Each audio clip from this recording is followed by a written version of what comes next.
rocket scientist who was brought to the United States right after World War II to make sure that his knowledge didn't get into the hands of the Soviets.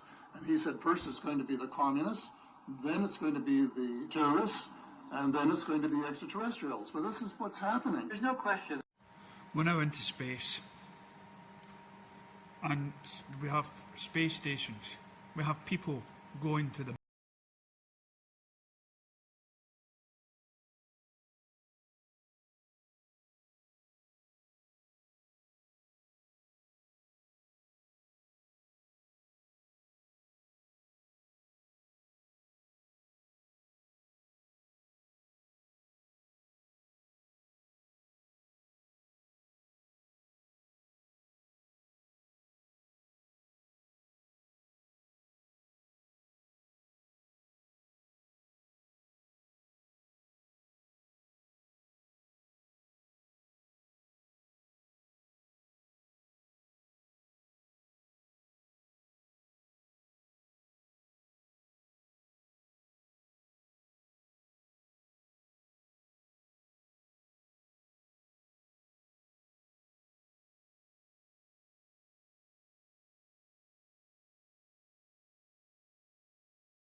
remarkable pieces of UFO footage that we have, not only because it shows a near-Earth object under intelligent control being shot at, but it was also taken by NASA's own cameras. An orbiting space shuttle captured this footage of this object, which seems to be under its own control, moving along at a very deliberate pace. It heads in a northern direction. Then all of a sudden, there's a flash of light. We think that this flash of light was the defense system of the Star Wars satellites, a rocket being launched, either from an orbiting satellite or from a ground-based station. This object anticipates this and flies off into outer space, and then we see the rocket just shooting straight up. When this footage was recorded, NASA used to stream live their footage from the orbiting space shuttles. Now, all of their video is on delay. There were two Cape Canaverals. I mean, there was Cape Canaveral, which was the NASA Cape Canaveral, and then there was the military Cape Canaveral, which was like a gleaming city. I mean, next to the NASA one in Florida. But you never had access to the military base. So, and at the same time, we're shooting guys up in bottle rockets. They're using electromagnetics and anti-gravity and antimatter and all the things that we either got from the Roswell crash in 1947 or got from the Germans from the 1930s and the 1940s. In 1989, I learned I had So now we have all these trips in space. We've got the space station out there, and you would reckon they would have seen something, or they would have came down and told us, because they've got a bird's eye view of the world. So if there was something strange going on around it, you would no doubt come down and start telling everybody. But then again, there are those that like their secrets. After the UFO crash in Roswell, New Mexico, President Truman assigned 12 men to study and classify all of the information about UFOs, and above all, to keep it hidden from the American people. The secret group called Majestic 12 had a conflict with one of their members, Secretary of Defense James Forrestal.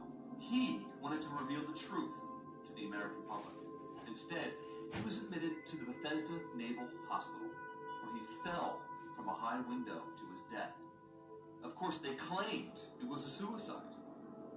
Today, almost 60 years later, all of the original Majestic 12 members are dead, and 12 new members have taken their place. But do you, the average person, know about any of this? I know. Apollo 14. And basically, Edgar Mitchell made a very powerful statement as to the fact that Roswell was real, that he had called the Pentagon, that his Pentagon source had said Roswell was real, that this subject matter is highly classified, that he can't even get to the truth of it, that most presidents can't get to the truth of it.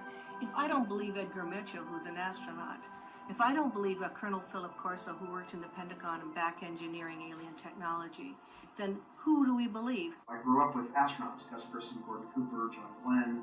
I have two godfathers who walked on the moon. My brother's godfathers, Gene Cernan, who also walked on the moon. So we astronauts all through her family. When I was a kid, Gordon Cooper and Gus Grissom were the two who first talked about how they'd seen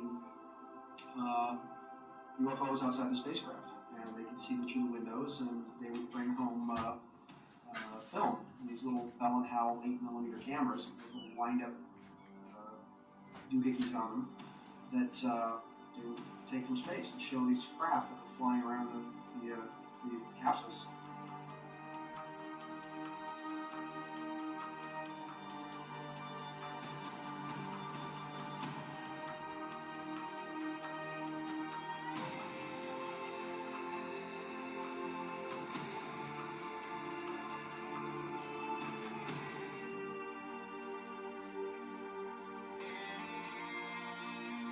There's not much question at all, but there's life throughout the universe. We're not alone in the universe.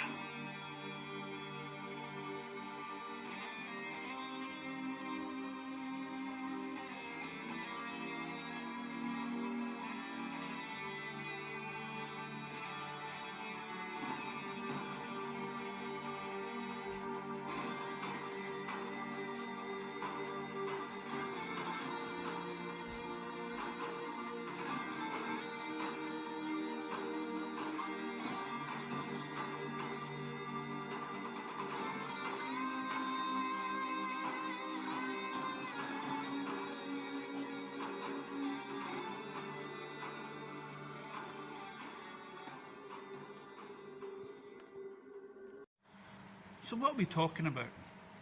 Are we talking about there is actually a minority out there, people like astronauts that have even went on record and saying that they've witnessed stuff? We even had one person claim that they seen, or wait until they see the monument on Mars and wonder how did it get there. And there seems to be monuments that's very, it's very close to the monuments that we have around here. Very similar when you're talking about obelisk and stuff like that. And now you've got a wee girl that is somehow been able to see something or was told about something, and she ain't no astronaut. And it wasn't until later on we found out. Never asked is, who are we and where do we come from? Well, after 30 years of research on our work, I believe I know an answer. The answer is we didn't come from here, we came from Mars. The Russians, back in the late 50s, early 60s, did about a 30-page report in which some of their scientists were concluding that there was Martians, and that they actually lived inside of 2 moons of Mars. There's a similarity between all this megalithic construction that's all over the world, and even structures like obelisks and pyramids and huge platforms can be found on our moon. And I maintain that even the NASA missions have discovered what seem to be structures on the moon, and they're essentially covering up these discoveries. But the idea that we have, say, extraterrestrial structures on the moon and probably on Mars too, and that there's a similarity between those structures on the moon and Mars and many of these structures that are found here on Earth. I would like to recount a session I had with a young 13-year-old girl in 1996, which is about 15 years ago. She suddenly recounts that she can see a red planet. And she said it's a red planet that has a face on it. She said it's really strange face, but it's an amazing face. And then she proceeds to say that she's seeing under the ground there are beings there. And these beings are telling her that we come from there. And this alone was quite amazing, but on top of that, she then says, I'm seeing an American flag. Now this is in 1996, and at the time I didn't really know what to make of it. But since that time I discovered, of course, the face on Mars. There is a sense now that there may very well be life of some kind on Mars. But the most incredible thing is we are now hearing from whistleblowers that there is some form of jump gate, and there are some military that actually are going to secret bases on Mars. So this young lady, 15 years ago, was saying some of what could actually be now absolutely credible.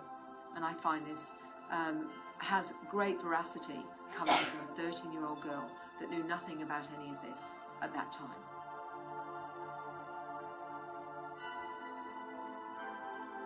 So you've got this percentage of people that know the truth. And though, I mean, I've made videos about how the president doesn't know about the aliens or whatnot, because there could be a government inside the government. But now there's also reason to believe that they do know. And because they're managing to keep secret. They're managing to keep it a secret, either because their life depends on it. I mean, if you think back to John F. Kennedy and stuff like that, the assassination, even way back to the first president, there's always an assassination attempt. You know, so there has to be something in check in order to keep this 1% quiet. Corso, who was the head of Foreign Technology Division at the Pentagon for the Army, and he stated in his book, The Day After Roswell, that an alien spaceship crashed in the desert in 1947 in New Mexico, and that he had the debris from this craft, and he gave pieces of it to various laboratories and research institutes, and they came up with lasers, fiber optics, and integrated computer chips. He also claimed that he had seen a humanoid-type alien. It's amazing that people don't realize that the advances in technology over the last 50 years are due to the crash of an alien spaceship in 1947, and the fact that Colonel Corso fed this data out to the giants of American industry. And today our world has changed. We've had advances in the last 50 years in technology greater than in the last couple thousand years of history. At that time, just the beginning of the Cold War, the Americans were just absolutely petrified that the Russians might get access to the same technology. I was 16 years old and saw 7 red light type UFOs flying around over Washington, D.C. 26 July 1952 made headlines around the world. That was the second Saturday night in a row that alien vehicles put on a demonstration to the extent that the media could not ignore it and the government couldn't cover it up. With regard to the Project Blue Book study that was undertaken by the United States Air Force of the UFO phenomenon, we know perfectly well that classified report has sections in it that have never been revealed to the public, and so that while they were attempting to debunk the phenomenon, I've actually gotten to see sections of the classified photographs that show a crashed disc on the ground with foreign symbols on it that were of no civilization here on this planet, and the people surrounding it taking pictures of the disc crashed on the ground. And we know that was in fact a genuine disc that was on the ground. So even though the whole project was designed to debunk the UFO phenomenon, it in fact has verified the fact that there is such a real historical phenomenon as these flying saucers.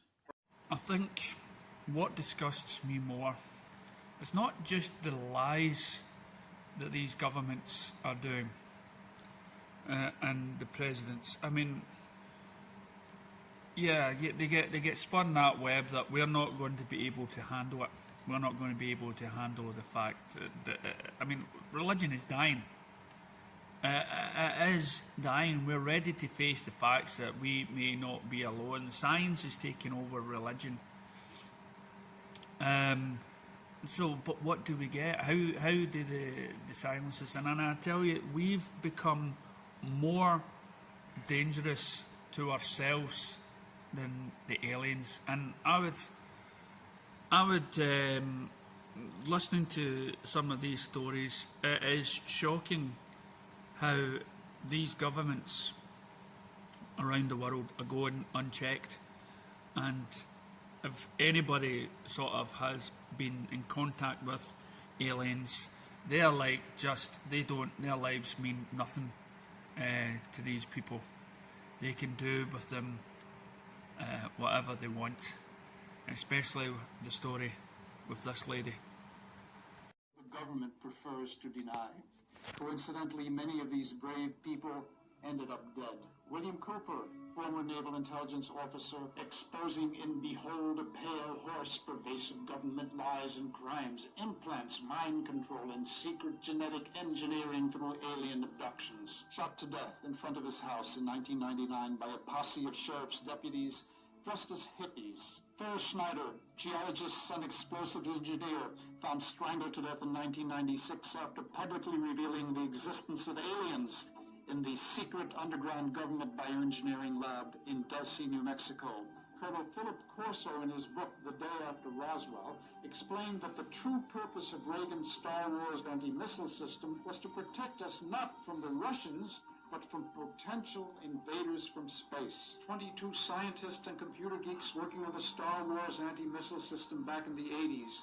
All 22 dead between 1985 and 1988 under mysterious, if not violent, circumstances. All working on secret weaponry to bring down alien spacecraft. All dead within less than 3 years. To what lengths won't they go to keep this thing a secret? When it comes to Taken by aliens, but at one point I was handed over to military personnel, taken to an underground base, and I had a very intense medical procedure done on me, gynecological in nature. And then in November of '93, I then had experience where I went to bed one night and I was awoken by men in camouflage uniform ripping my covers off my bed and proceeding to drug me with a very oily substance. They put me on a stretcher, they carried me out of there. I was taken to a base. I was flown on a triangular craft. I ended up being taken from one base to another base where I was interrogated about what I knew about alien technology. And it was actually a specific piece of a drive system that they wanted. There was a missing component of it they couldn't quite figure out. And apparently they were very pleased with the information I gave them. they see us as a species capable of such wonderful things, and we can do such horrible, monstrous things to one another. Some hypnosis and discovered that I have been an extraterrestrial abductee since childhood. But the reason that I went into hypnosis was because I discovered a very disturbing 3-month block of missing time from the time that I was in the military, in the Air Force. When I did finally have hypnosis to discover what happened to me during that missing time, it was very disturbing.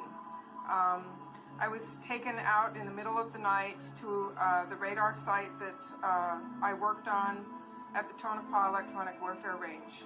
Out there, they had us trying to track extraterrestrial spacecraft or possibly reverse-engineered spacecraft. It was a frightening event, not that the craft were frightening, but the circumstances were frightening. After we tried the test, which it didn't seem to me that the radar was tracking the UFOs or the ET craft, we were put on a vehicle and taken to what I believe was Area 51. While there, I was injected with an unknown substance. I was taken down a very long flight of stairs and thrown into an observation room while I went through the effects of the injection. It was intensely traumatic. As I was recovering from the effects of the injection, I was dragged out of that room and sexually assaulted by 2 security guards. Now, obviously, this is not any woman's girlhood dream to stand in front of a camera and tell people this kind of thing.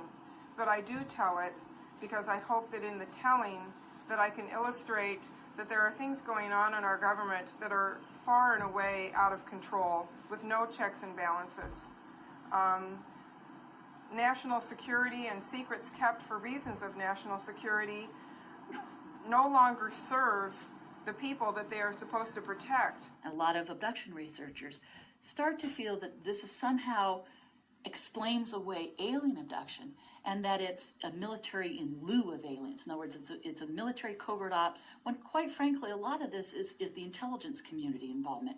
It's people in lab coats, it's people in other types of uniforms, there are certainly intelligence operatives involved, and there's military personnel seen in people in military uniforms. So I call it covert ops because I think it includes many Black Project covert groups that could be involved in some way. In these experiences, a lot of times there's an interrogation involved. And what they seem to be most interested in are 4 categories of information. One is the alien agenda and alien motives. Why are they interested in the abductee? Why is this person having this happen? Does the abductee have a sense for why the aliens are interested in them? And what do they know overall? Have the aliens told them about any agenda or motives? What are their plans? Where are they taking this? Does the abductee know, or does the abductee have any sense of that? Secondly is alien and abductee genetics. There's a lot of medical stuff that goes on, like in my own experience, but that's common to other people who I've had share similar experiences with me. And there's a big interest in what did the aliens do to us medically? Did they alter us medically? Did they alter us genetically? Is there something unique about our genetics as abductees? This is another big thing they seem to be interested in. That's second. Third is paranormal abilities. Does the abductee, are they able to remote view? Are they able to do psychokinesis, telekinesis? Are they able to do telepathy? Do they move matter with their mind? Have they flown a ship and operated equipment on board that they have done so with their mind? Can they duplicate that for these covert ops guys? People see UFOs, at least an awful lot of people, is because they're involved in a hybridization program. It's a joint program between Zeta Reticulans and humans to develop better bodies to house our souls in future incarnations. And that's something that elected leaders just cannot talk about. No president, whether it's Bill Clinton or Obama or Bush, can stand before the public and say, yes, I'm aware that we have this program with Zeta Reticulans, and we're picking up your daughters and your wives, and we're taking their eggs, splicing in some extra genes to give them a bigger computer, bigger hard drive, a faster chip, a USB port for telepathy. We're reimplanting them, and we know what generally they're going to look like. And if they look enough like you, we let the mothers raise them to term. If not, they take them at 3.5 months, put them in artificial wombs. They have to live elsewhere until the consciousness of the people on this planet is raised to accept them as neighbors. The past 7 years, I've been in 42 countries about the world, and I have had discussions with numerous individuals who are involved in the alien abduction phenomena. I've come to believe that approximately 15% of these individuals may have an object within their body as the result of the alien abduction phenomena. We look at both the metallurgical and the biological findings. We find some very astounding things. We find that the metal objects are covered with a very strange soft tissue membrane, which is actually attached into the metal. And that goes far beyond our scientific abilities. We need to start listening. We need to start believing. We need to close our minds to religion. We must face the facts that there is billions of planets out there, billions of suns and galaxies and everything else. It is ridiculous to believe that out of all those planets, and if you believe in the God in your religion just now, that he would create all those planets for no particular reason. That scientists, that people that you know, astronomers that have been gazing into the stars, people that have been giving you medicines and the stuff that you wear and stuff that you watch and television, all the discoveries that we have done. Why are you open to listen to the scientists when they manage to give you instruments for your enjoyment, you know, from TVs to radios and everything else? But when it comes to them trying to give you facts about the possibilities of life out there, you close your ears. You close your ears to the possibility that there is beings far advanced to us. You close your ears to those people that feel that they've been mistreated by the government, by the soldiers, by our politicians, and yet you still, the minute somebody talks about aliens, the minute somebody high up in the government or whatnot starts trying to tell you that what they've seen, what they've witnessed, and you still don't believe, then what you are actually doing is holding back evolution. So please, take an open mind and have a little faith in humanity, have a little faith in people around you that are putting their lives on the line, their reputation on the line, by trying to give you the truth that the governments are forcibly denying you. Give them your support.